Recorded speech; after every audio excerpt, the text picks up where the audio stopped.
You're watching Experience Comic Culture and Sales. Streaming live daily to Facebook, YouTube, Twitch, and Twitter. 2, 1. What's up, the internet? It's producer Kyle. How's it going? I am joined here today by Jim Beard, who, if you don't know Jim Beard, why aren't you watching Pop Go the Writers? Yeah. Every Sunday with Dan and Jim, and then re-airing here on Fridays. You should know who Jim is.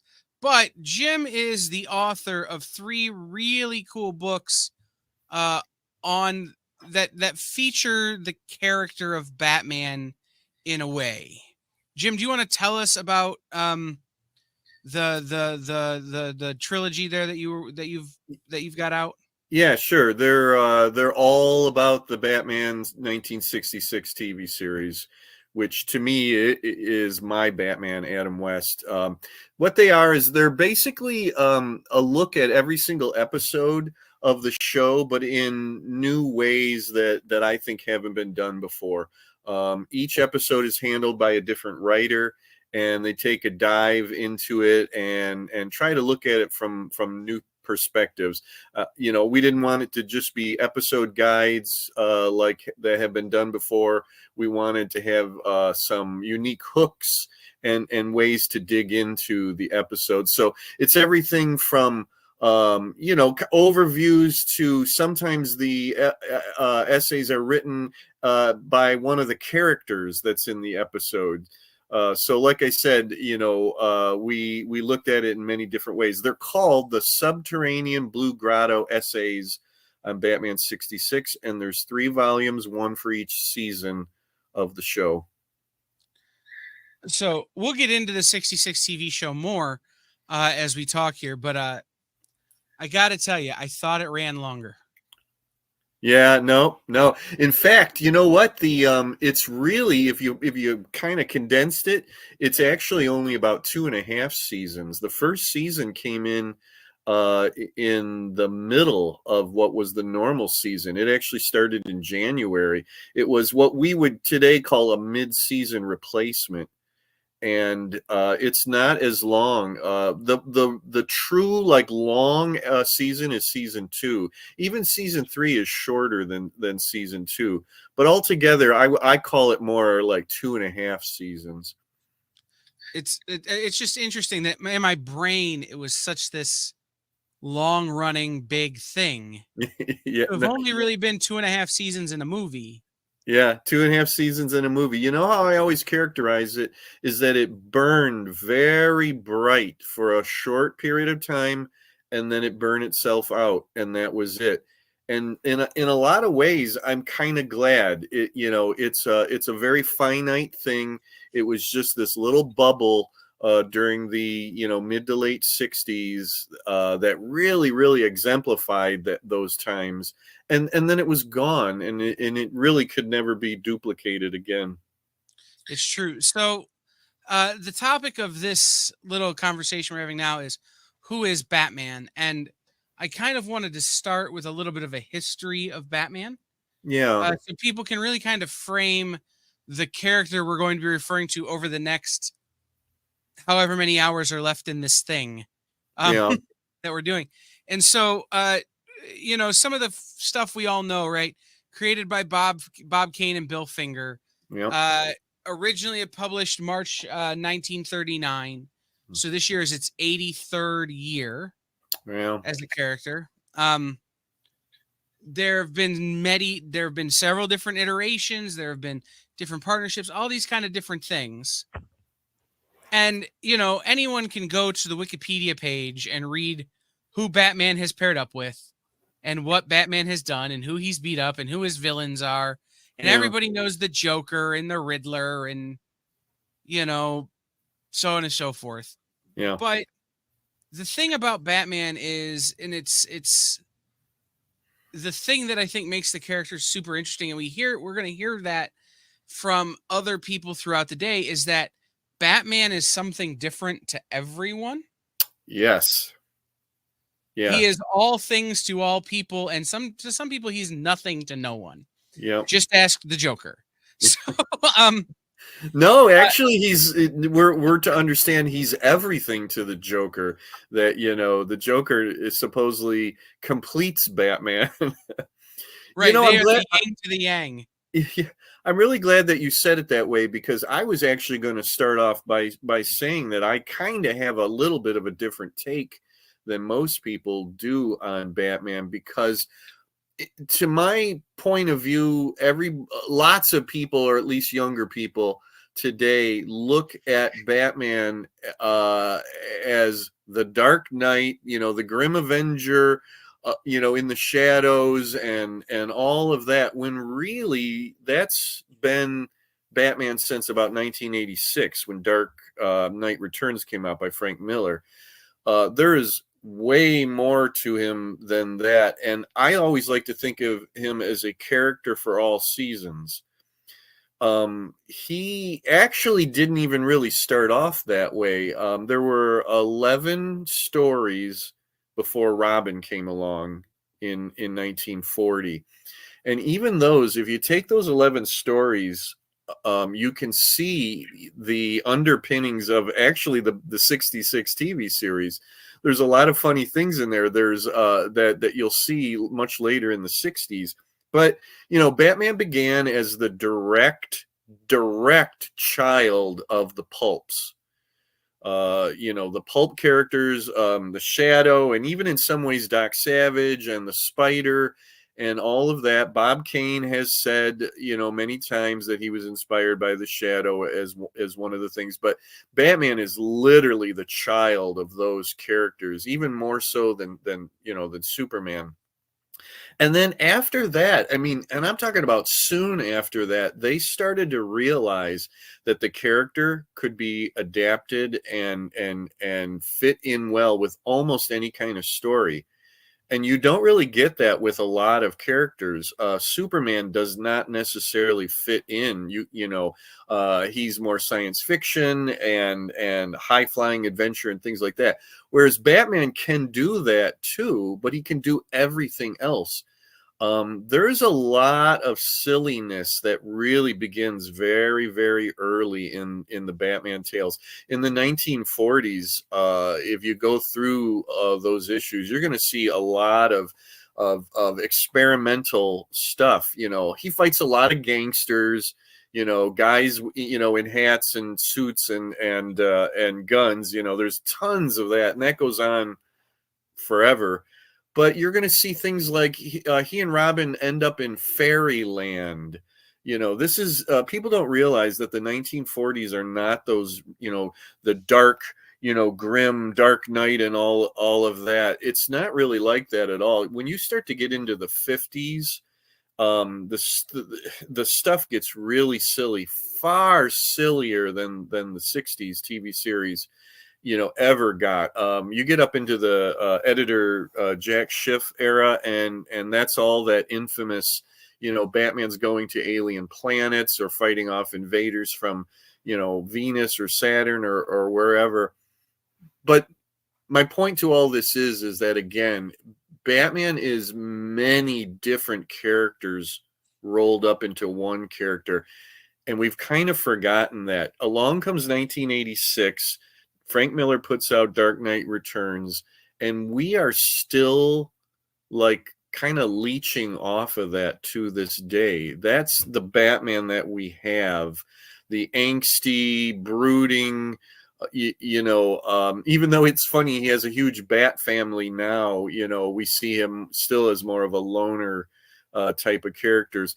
There's been a couple of writers who have come along more recently and have tried to show that Batman can be adapted to many things, or that there are many different Batmans, one of them being Grant Morrison, but it's never held on. What Frank Miller wrought is still very prevalent and hangs on. But again, I like the character of Batman because I can read a science fiction story with him. I can read a murder mystery with him. I can read almost a romance story with him, a gothic, whatever, or just a plain old Batman versus the mob type of story. and it'll all still be Batman to me. Yeah, Batman is the Swiss Army superhero. Yeah. Yeah, that's You can another really that's put him another in good way of looking at it. any situation, and he can handle himself. Now, I don't know how Batman's going to do on Venus fighting Venetian space aliens, because You'd I've be not read surprised. that book. I Okay. would imagine he comes out of it okay, He because that's does. how comics work. Uh-huh. But it's this idea that the thing about Batman for me, when we talk about who is Batman, I remember one of my earliest, most vivid memories is sitting on the kind of brick. I don't even know what you call it, but it was around my grandparents' fireplace, watching the 66 TV show Uh-huh. on Nick at Night Uh-huh. or TV Land or one of those as a small child. I don't even know if I could walk yet. Okay. That's how young I would have had to been, because of when, like, I've since talked to my grandparents about it. Like, when did you tear that out? And I would have been at most 5. Uh-huh. Right. Right. So I was pretty young Yeah. watching this show with my grandpa and hearing my grandpa go da na na na na na na na na na na, you know, and singing the theme song along with the show with me. And I remember Batman being so much smarter than everyone. Even the guys who you're supposed to know are smart, like Dr. Egghead, Mm-hmm. or you're supposed to believe that Commissioner Gordon and the police chief from the show, whose name I'm forgetting right now, Chief O'Hara from the show, like, you're supposed to believe these are smart guys who are capable and are good at their jobs. Yeah. And Batman is just that much better than them at it. Yeah. He's always was supposed to be the, the peak, that a human could excel to. Right. He And was always supposed to be that way. And that's, from the very beginning, he's always been like that. They've tried to quantify things like him being resourceful, always having the right, gadget or the right solution for everything. They've tried to quantify that more in more recent days to say that he literally has plans worked out to defeat everybody, both his villains and his friends, for that matter. And that's really just an extension, again, of what's been going on for decades, is that how resourceful he is. right. I made the joke earlier when I was talking to someone. One of the questions we're going to ask, and we're going to ask you when you join us later today for our more in-depth conversation about your work on Batman, is, okay, you have the Batman utility belt. Mm-hmm. What one thing has to live in the Batman utility belt all the time? Because when you watch the show, you watch the movies, you think about Batman, he always seems to have just whatever he needs miraculously at the moment. And yes, you're right. The idea back in the day and originally was that he was just so smart. He thought this stuff ahead so far that he was prepared. It isn't that he magically has bat shark repellent the day he gets attacked by a shark. It's, oh, we're going to be on the open water. There may be sharks. I should bring bat shark repellent. Right. That's the thing I love about the character. And then, when you talk to people about who is your Batman, right? I have many friends who would say it's Frank Miller's Batman, or it's Greg Capullo's Batman, or it's somebody else. But for me, it's always been Shelley Moldoff Batman. Wow. It's always been that. It's always been Batman in long johns with the underwear on the outside kind of look that really did encapsulate that. No, I've just thought this through idea. Mm-hmm. And, well, I wouldn't want to see that Batman on the big screen, because I don't think it would be nearly as interesting in today's world. Yeah. Yeah. In today's world, it might not work if they did it like that. Sure. Right. You have Batman has to modernize with society. Mm-hmm. But when I read Batman stories, I always want them to be that Batman. Sure. This original Bob Kane, Bill Finger, from the 30s, from the late 30s, the early 40s, the 50s, really from before The Dark Knight. And it's an interesting thing if you look at the sales numbers on Batman. And this is something that we'll talk about with other people later. The character wasn't always a tentpole. No. At one point, that's true. At one point, DC was talking about cutting titles, Mm-hmm. and Detective Comics was on the chopping block. Mm-hmm. Yep. Because it wasn't as popular as Batman Family. Mm-hmm. And what they decided to do was move Batman Family into Detective to save the title. Right. And that's the other thing that I think is important when you talk about who is Batman is ever present, even when you don't want him to be. It's this idea of Batman. Batman is inevitable. I like that. Yeah, like Thanos. Right. But it's one of those things that you can't kill him. Yeah. You can't put him on a shelf. You can't. Yeah. You know, even in stories where the Joker or some of these characters have killed Batman, there's someone behind him. Be it Damian Wayne, be it a Robin, be it Jason Todd, even though he had what he had coming to him. There's always someone to pick up the mantle and carry the mission forward. Yeah. And I think that's important, that the Batman is millionaire playboy Bruce Wayne, but he's not. He's whoever he needs to be when they're available at the time. And I think for someone like me, who's been a comic fan my whole life, that steadiness of there's always a Batman, even if it's Jean-Paul Vallée going as Azrael, that's still a Batman. Or Dick Grayson. Or Dick Grayson going as, right. There's, even when Batman has gotten really kind of out there, like for Batman, mm-hmm. He's a French guy all of a sudden. What is that? There's still a Batman. This is who he is. Yes. So I think that's an important thing to remember. If you had to pick a non-66 TV show Batman to tell a story with, which one would you choose?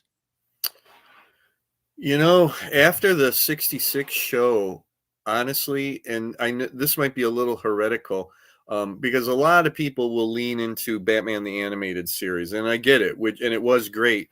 But honestly, the one that I liked even better than that was the more recent Batman the Brave and the Bold. Very cool. I like that one. Because that does have the spirit of Batman 66 within it, without being, without going hard into camp. But the cool thing about that show is, even though it has all those different guest stars in it, Batman himself is still really, really cool in that. And that's what I loved. And that's what I always loved about the old Brave and the Bold comic series in the 70s when I was reading it, was, again, that there would be all the great guest stars every single month. But to me, the draw was always its star, and that was Batman. So in our attempt here in a very short amount of time to really gloss over a bunch, what other things do we need to know about Batman in terms of who he is from your perspective? Wow. An inventor, I think that's really important to stress, that all the stuff that he uses and that he has is all things that he invented and most likely pretty much built himself. What he is also, and I don't think a lot of people really think of that, is he is a son. And by that, I mean, he's a son to Alfred.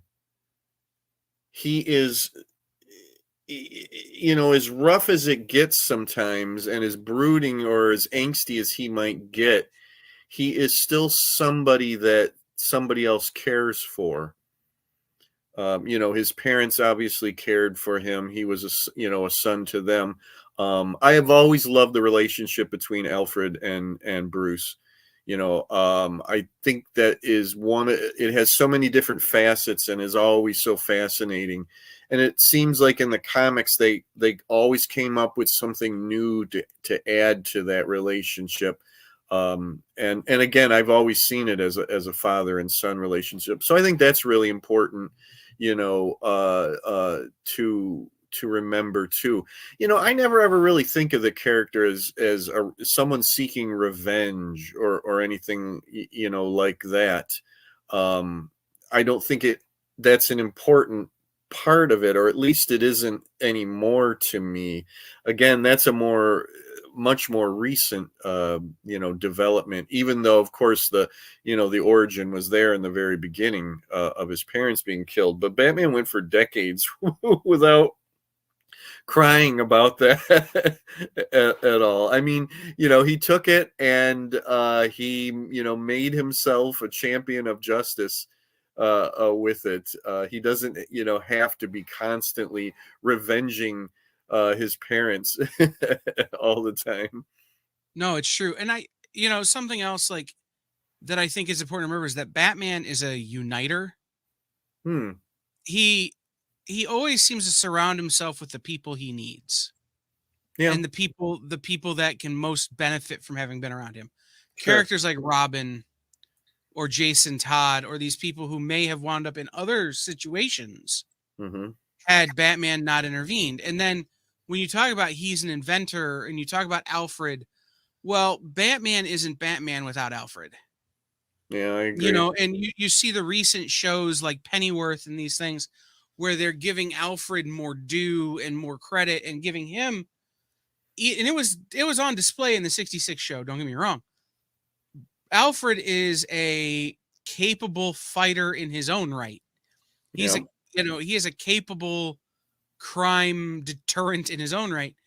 But then later on you get characters like Lucius Fox and these characters who have come on to, okay, you're this brilliant inventor, let me make the thing. You know, Right. the guys who make his ideas come to life at Wayne Enterprises.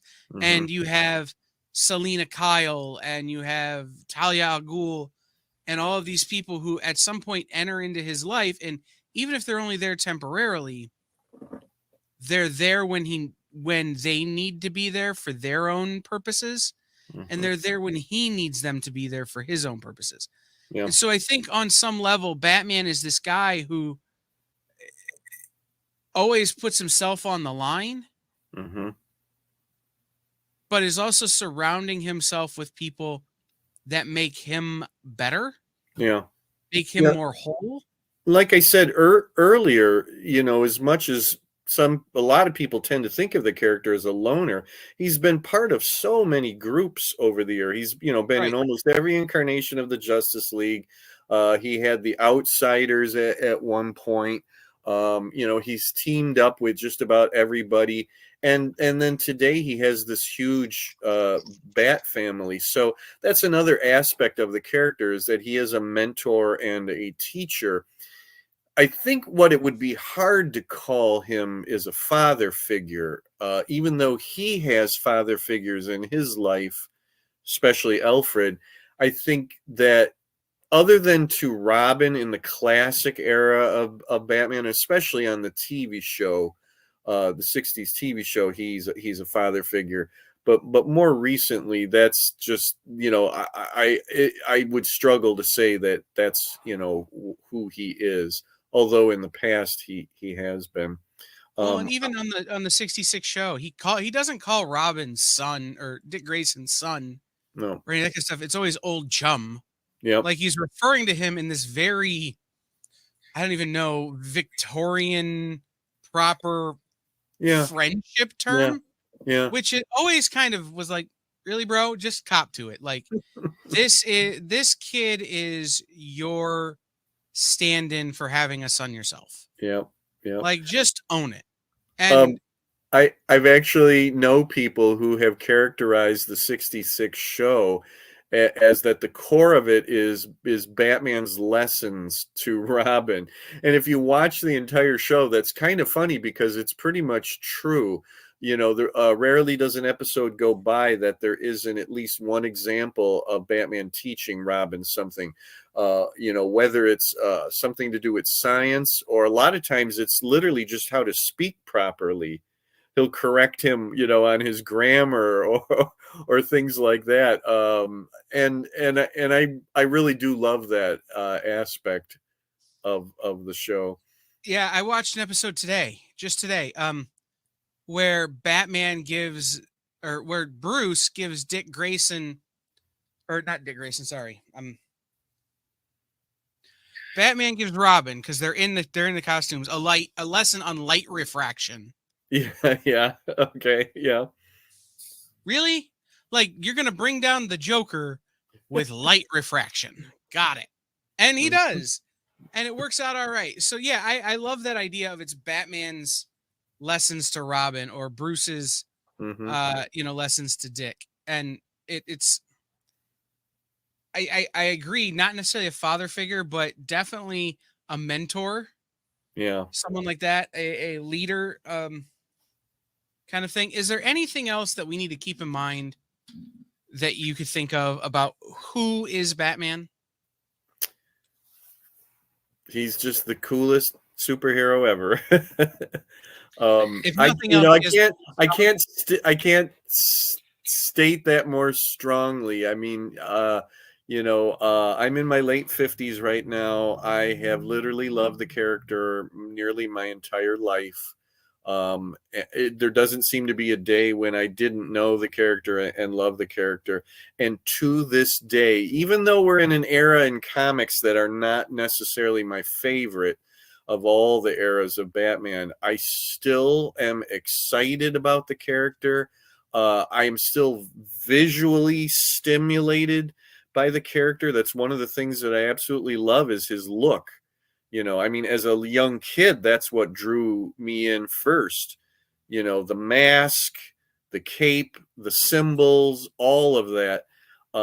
You know, I just absolutely love the character and all the trappings that go with it. I can't imagine a time or anything that could be done with Batman to not make me feel that way. And I hope that, you know, continues. I hope I always feel that way.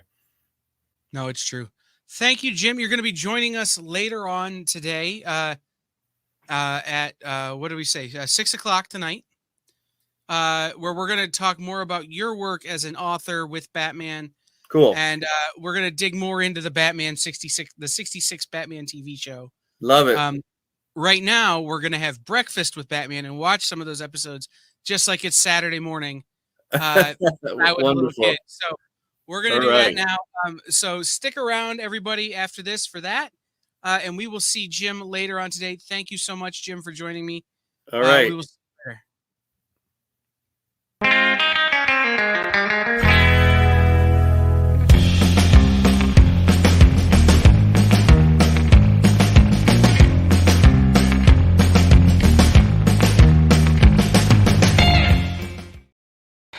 See no evil. See no evil. See no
There's something for every imagination at your local comic shop.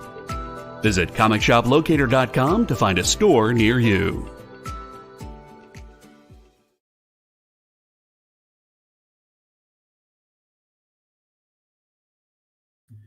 Have to turn my microphone back on. What's up, everybody? Welcome in to Batman Day. I am producer Kyle.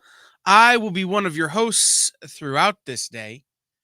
I just was with Jim Beard there. A little change of clothes. We recorded that last night.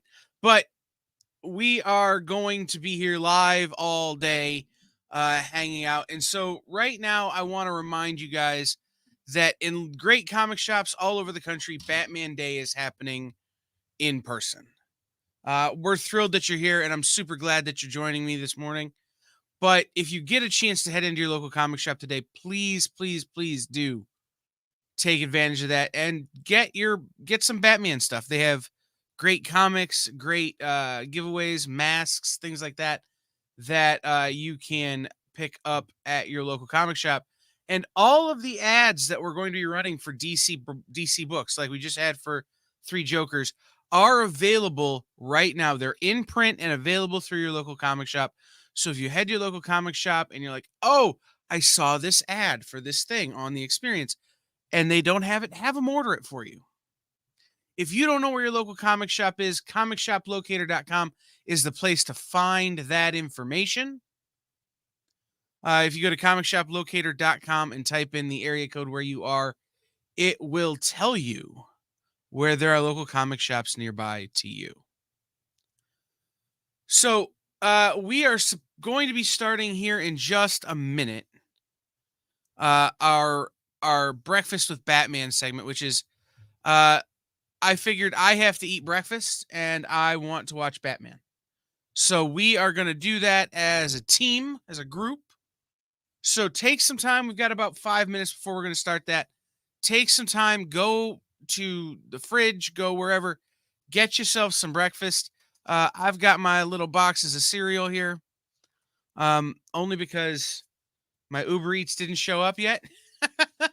But get yourself some breakfast, settle in on the couch, throw us on the TV. We're gonna watch a 2-part, 2 episodes of the 1966 Batman show, from season 3, actually. So that will be super fun. But I want to take a minute before we get there and kind of tell you guys, head over to theexplive.com. Theexplive.com. Theexplive.com. I have to say it and type it at the same time because even then I spelled it wrong. So delete comment. Anyway, but if you head over to our website, there are some great, we made some changes to the website. It's got our, you'll find the main page, the EXP. You can tell we're live because I'm flailing. No, I'm kidding. You can, if you head over there to theexplive.com. Hey, look, there's me. It's like Inception. But you can watch the show live. You could see all of our guests, and these will all be clickable links here shortly. But here is our schedule for the day. You can see it all right here on the front page of our website on theexplive.com. We have coming up so right now we're about to go into Breakfast with Batman. 9 o'clock, Dan DiDio, who is the former editor-in-chief of DC Comics and is the current editor-in-chief of Frank Miller Presents, sits down with Miss Jen to talk about his time at DC and what they're doing at Frank Miller Presents. Then at 10 o'clock, Mike DiCarlo, the legendary Mike DiCarlo, will be joining us. We'll talk for a little bit about his time or his work on Batman, and Mike will be taking commissions. All right, so we'll go over that when Mike is here, but Mike will be taking commissions.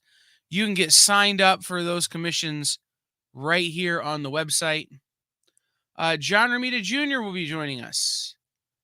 John Jr. is, of course, from the amazing, influential, iconic Romita family.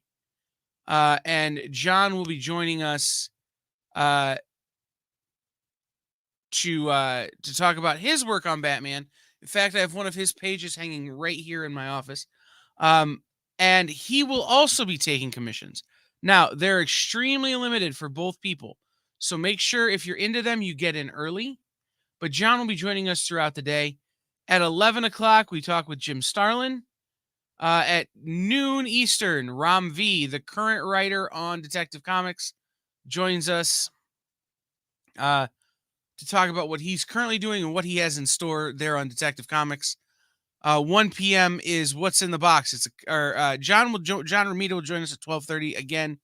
He'll be talking to Miss Jen that time. Kind of a little bit about, some different things and catching up on what's going on with the commissions.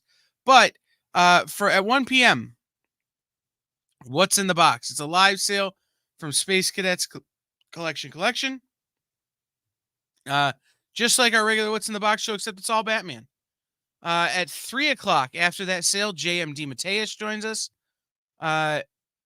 He talks to Henri.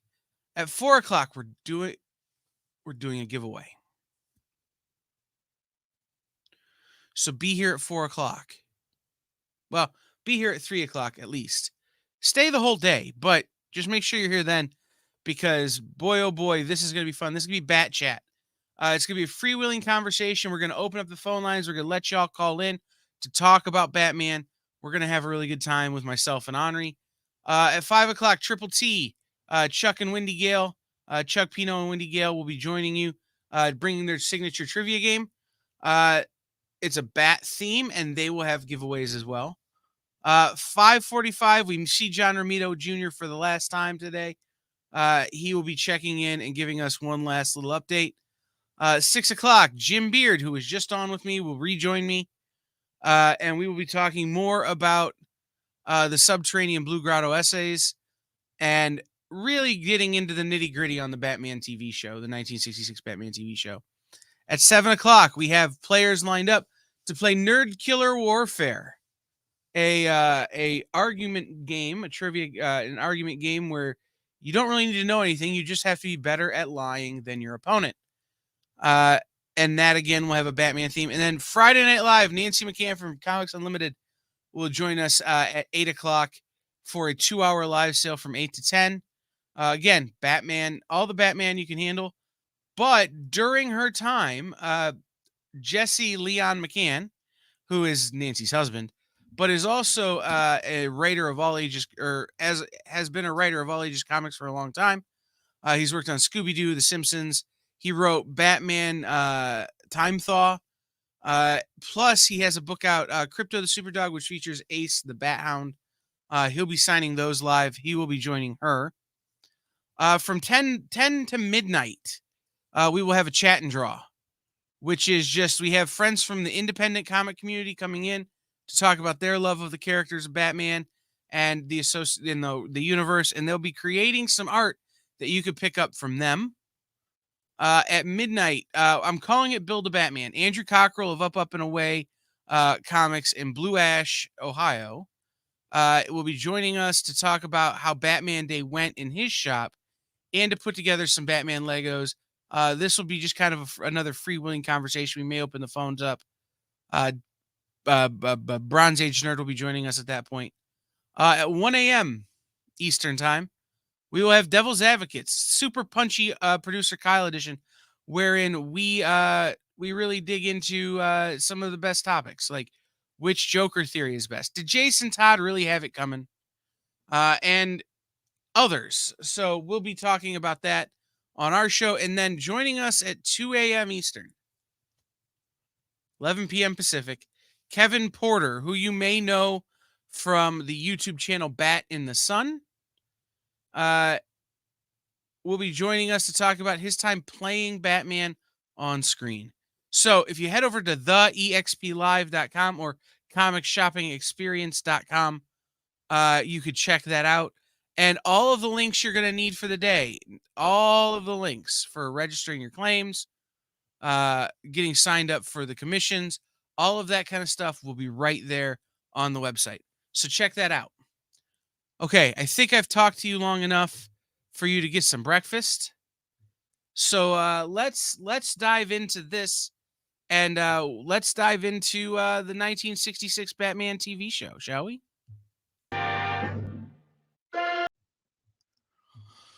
Well, that's what I was worried about.